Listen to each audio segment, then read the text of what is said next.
Mes chers concitoyens, l'heure est grave. J'entends qu'un récent sondage montre que la majorité des citoyens pensent que la République s'est installée en France avec la Révolution française. Je vous le dis, c'est faux et aujourd'hui, je vais vous le montrer. Au début de l'année 1789, la France est une monarchie absolue de droit divin. Le roi a tous les pouvoirs. Après les troubles sociaux et politiques de la Révolution, le roi fait mine d'accepter le partage du pouvoir. En 1791, on met en place une monarchie constitutionnelle. Le roi, qui est assez aimé des Français, reste en place mais gouverne avec des institutions plus représentatives. La Révolution aurait pu en rester là, mais mal conseillé ou inconscient, le roi tente de fuir. Il sera repris et jugé pour haute trahison à la nation. Il sera décapité. Dans un contexte très tendu, avec des révoltes sur le territoire et les armées des monarchies voisines qui n'ont pas apprécié que l'on s'en prenne à l'un des leurs, la République est proclamée en 1792. Mais le pouvoir est rapidement transféré à un comité de salut public pendant la crise. Un homme ne tarde pas à s'accaparer tous les pouvoirs, c'est la terreur. En 1795, c'est le retour de la République, mais on va répartir le pouvoir exécutif entre 5 hommes. On appellera ça le directoire.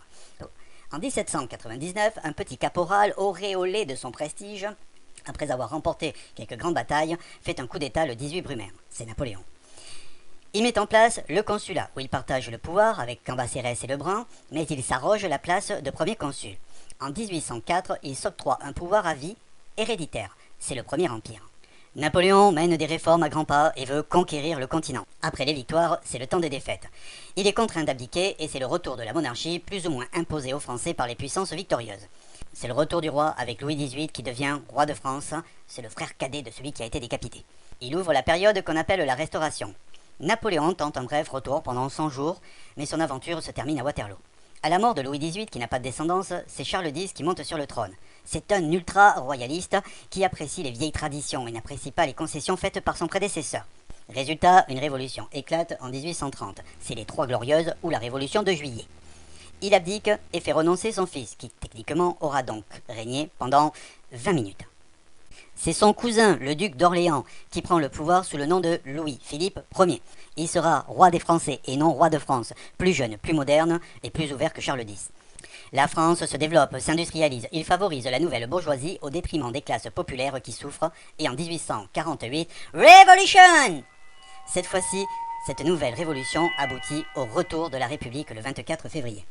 Elle se dote de magnifiques, simples et très démocratiques institutions. Et lors de la première élection présidentielle au suffrage universel masculin direct, les Français vont voter à plus de 74% pour Louis-Napoléon Bonaparte, le neveu de l'autre. Bien sûr, il ne faudra pas trop attendre pour que l'Empire contre-attaque.